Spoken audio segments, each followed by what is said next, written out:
মাটি সৃষ্টি হয় নাই, জমিন সৃষ্টি হয় নাই, এর পূর্বে আমাদের নবীর সৃষ্টি আল্লাহর নূর থেকে। আল্লাহর নূর, সবকিছুই সরাসরি আল্লাহর নূর নয়, একমাত্র আমাদের নবী হলেন আল্লাহর নূর। ঠিক না বেঠিক? আমরা যারা সুন্নি আছি, আহলে সুন্নাত ওয়াল জামাত আকীদায় বিশ্বাস করি, ঠিক না বেঠিক? আমরা যারা বলি সুন্নি, আমাদের আকীদা হলো, ইসলামের আকীদা হলো, কোরআনের আকীদা, হাদিসের আকীদা হলো আল্লাহর নবী আল্লাহর জাতে পাকের নূর।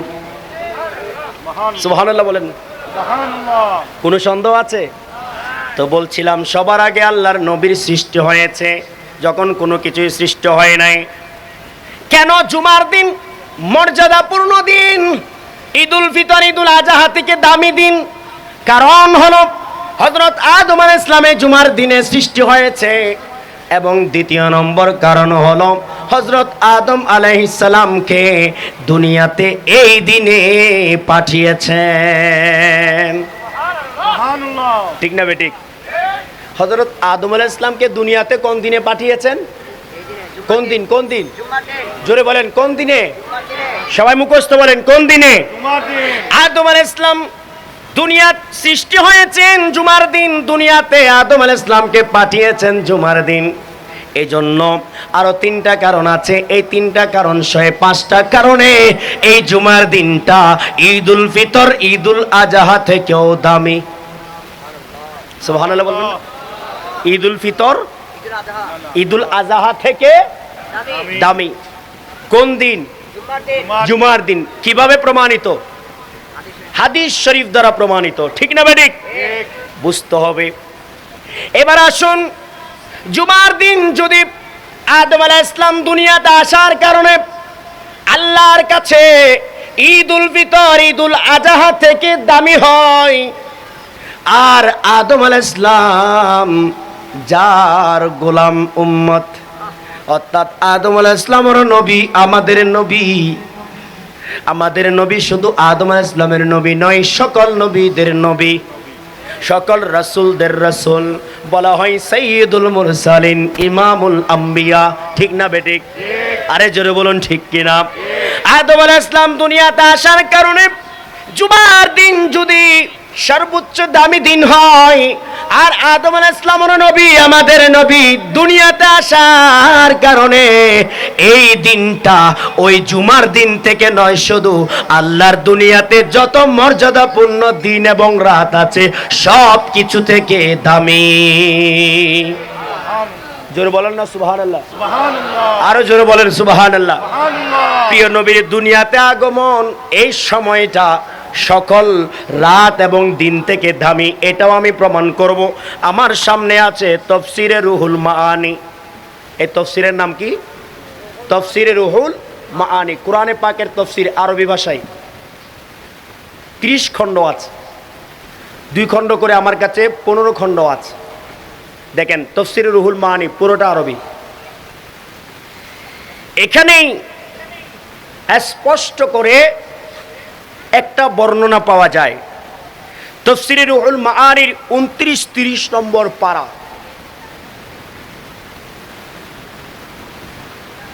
সূরা কদর, ইন্না আনজালনাহু ফি লাইলাতিল কদরি। সূরা কদর সবাই জানেন। এই সূরা কদরের তাফসীর করতে গিয়ে তিনি একটা বর্ণনা তার তাফসীরের মধ্যে এনেছেন। সূরা কদরের তাফসীর করতে গিয়ে লাইলাতুল কদরের মর্যাদা তুলে ধরেছেন, আর লাইলাতুল কদরের মর্যাদা তুলে ধরতে গিয়ে আল্লাহর প্রিয় নবীর শুভ আগমনের মর্যাদা তুলে ধরেছেন। আওয়াজ দিয়ে বলেন সুবহানাল্লাহ। ইমাম তাহাবী রাহমাতুল্লাহ আলাইহি হানাফি মাযহাবের সর্বোচ্চ মাহের অভিজ্ঞ গবেষক ইমাম তাহাবী রাহমাতুল্লাহ আলাইহি, দেখুন ইমাম শাফিঈ রাহমাতুল্লাহ আলাইহির একটা বর্ণনা তিনি তুলে ধরেছেন। তাদের মধ্যে কোনো ভেদাভেদ ছিল না, কে হানাফি, কে শাফি, কে হাম্বলি, কে মালিকি, সবাই তো ইমানদার, ঠিক না? আমাদের মধ্যে অনেক দ্বন্দ্ব। হানাফি, শাফিঈ, হাম্বলি, মালিকি এগুলো আলাদা ধর্ম নয়, এগুলো ধর্মের অংশ, ইসলামের অংশ। এগুলো বাদ দিলে ধর্ম হয় না, কারণ ধর্মেরই অংশ এগুলো, আলাদা ধর্ম নয়।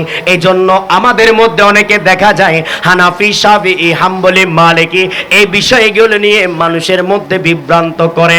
আমরা বিশ্বাস করি সকল মাযহাবের ইমাম হক, সবাই হকের ইমাম, সবাই সত্য মানবতার ইমাম, সবাইকে আমরা ভালোবাসি, সবাইকে আমরা মানি।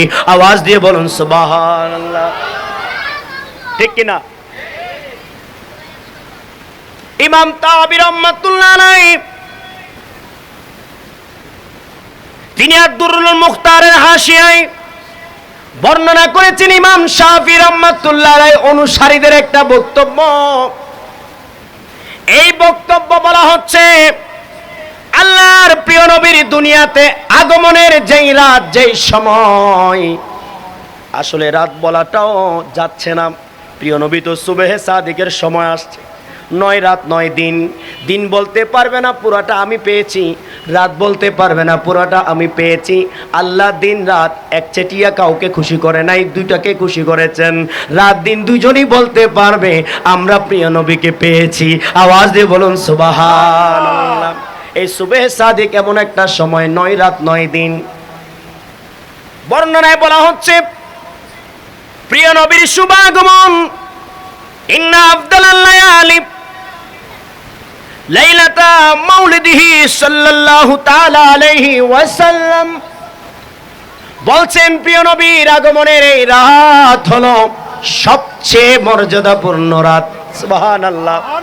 আফজল রাত, এর চেয়ে বড় ফজলওয়ালা, আফজল এবং সর্বোচ্চ সম্মানিত রাত আর নেই। কিসের রাত? প্রিয় নবীর আগমনের রাত। বলেন, প্রিয় নবীর আগমনের রাত সবচেয়ে সম্মানিত রাত। এটাই বর্ণনা দিচ্ছেন এখানে। বলছেন এর পরে যদি কোনো মর্যাদাপূর্ণ রাত হয়, সেই রাত হলো লাইলাতুল কদরের রাত। সুবহানাল্লাহ বলেন না? এখন আপনাদেরকে প্রশ্ন করতে চাই, লাইলাতুল কদর, এই কদরের রাত কোন নবী রাসূলের ছিল না? ছিল? বলেন বলেন। কোন নবী রাসূলের উম্মতের জন্য কদরের ফজিলত ছিল না। এই লাইলাতুল কদর, কদরের ফজিলত এসেছে আমাদের নবীর আগমনে। ঠিক না? অর্থাৎ প্রিয় নবীর আগমন না হলে কদর আসতো না, কদরের ফজিলত আসতো না।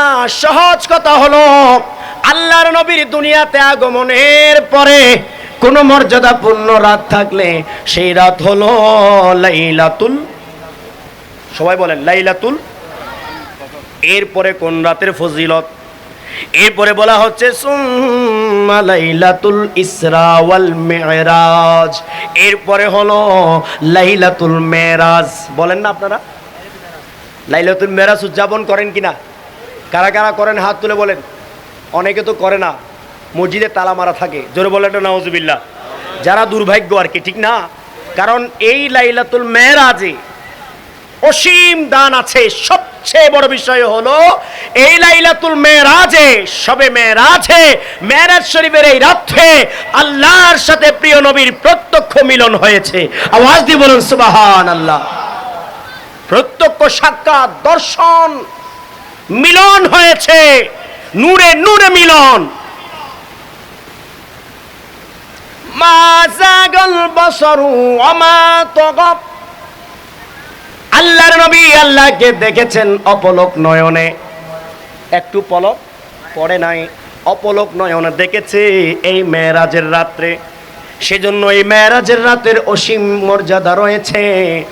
এই মেরাজে প্রমাণ করে প্রিয় নবী সময়ের ঊর্ধ্বে, প্রিয় নবী কালের ঊর্ধ্বে, প্রিয় নবী স্থানের ঊর্ধ্বে।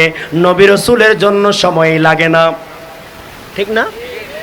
নবী রাসূলের জন্য সময় আমার আপনার জন্য লাগে, নবী রাসূলের জন্য সময় লাগে না। অল্প সময়ে সব কিছু সফর করে এসেছেন, আল্লাহকে দেখে এসেছেন। এটাই প্রমাণ করে আল্লাহর নবী সময়ের ঊর্ধ্বে।